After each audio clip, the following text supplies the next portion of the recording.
ઉપલેટામાં સરકારી અનાજના કાળા બજારિયાઓએ મામલેદાર દ્વારા અલગ અલગ ટીમને ખાનગી વાહનોમાં મોકલી મોડી રાત્રે રેડ કરી લાખો રૂપિયાના અનાજ સાથે પકડી પાડ્યા। રાજકોટ જિલ્લાના ઉપલેટામાં ગરીબોને મળતું સરકારી અનાજ બારોબાર ઊંચા ભાવે વેચી મારવાનું કૌભાંડ અગાઉ પણ અનેક વખત ઉપલેટા મામલેદાર નિખિલ મહેતા દ્વારા પકડી પાડવામાં આવ્યું। થોડા સમય પહેલા પણ ઉપલેટાના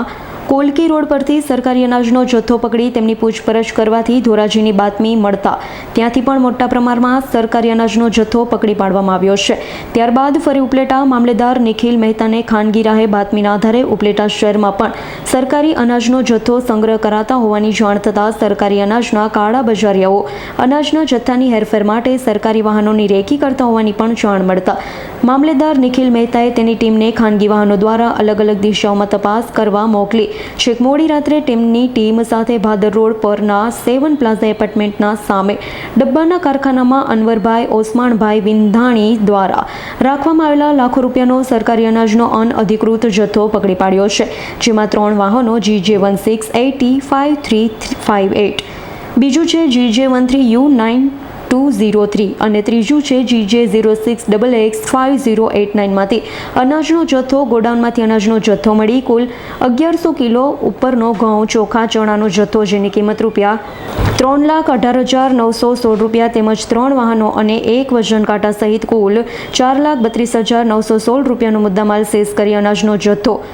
ઉપલેટા ખાતે તેમજ વાહન પોલીસ સ્ટેશન ખાતે જમા કરાવી કાયદેસરની કાર્યવાહી કરી હતી। આજથી 15 થી 20 દિવસો પહેલાં કોલકી રોડ પરથી અમે એક શંકાસ્પદ વાહનને અનાજના જથ્થા સાથે અટકાવ્યું હતું અને તપાસ કરતાં એ જથ્થો સરકારી હોવાનું જાણમાં આવતા એને સીઝ કર્યું હતું। વાહન ચાલકની પૂછપરછ કરતાં ધોરાજી ખાતે પણ આવો સરકારીનો જથ્થો હોવાનું જાણમાં મળતા શ્રી ધોરાજી પ્રાંત અધિકારી સાહેબ અને ધોરાજી મામલતદાર સાહેબે ત્યાં રેડ કરી જથ્થો પકડ્યો, સીઝ કર્યો। દરમિયાન આગળની તપાસમાં એવું જાણવા મળ્યું કે ઉપલેટા શહેરમાં પણ આવી રીતના સંગ્રહ કરવામાં આવે છે, પણ કોલકી રોડે આવો જથ્થો અમે પકડ્યો તો ત્યારથી આ અનાજ માફિયાઓ અમારા સરકારી વાહન તેમજ અમારા ખાનગી વાહનની રેકી કરતા હતા। દરમિયાનમાં હાલમાં જુલાઈ મહિનાના સરકારી અનાજના વિતરણનું કામ ચાલુ હોય, આ લોકોએ લાભાર્થીઓને જે સરકાર દ્વારા રાહત ભાવે તેમજ મફતમાં જે અનાજનો જથ્થો આપવામાં આવે છે તે ઊંચા ભાવે ખરીદી પીડીએસ સિસ્ટમના સરકારી અનાજના ડાયવર્ઝનનું કામ કરતા હોવાની અમોને ખાનગી રાહે હકીકત મળતા આજે અમારા સરકારી વાહનને અલગ દિશામાં, અમારા ખાનગી વાહન સાથે અમે અલગ દિશામાં તેમજ અમારા ઓફિસના સ્ટાફને અલગ અલગ ખાનગી વાહનોમાં રવાના કર્યા। છેવટની 5-6 કલાકની મહેનતને અંતે ઉપલેટા શહેરમાં ગાંધી ચોક નજીક એક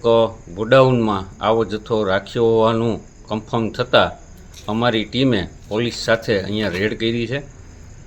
હું આ તકે ઉપલેટા પોલીસ સ્ટેશનના પીઆઈ પટેલ સાહેબનો આભાર માનવા માગું છું કે આવતીકાલે એમને અને મારે બંનેએ ગ્રામ પંચાયત ચૂંટણીની મતગણતરી હોવા છતાં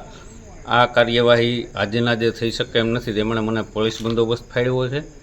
અને આગળની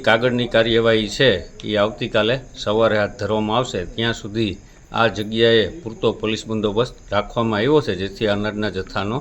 કોઈ આગળ પાછળ હેરફેર ન કરી શકે। વિપુલ ધામેચાનો રિપોર્ટ, S9 ન્યૂઝ, ઉપલેટા।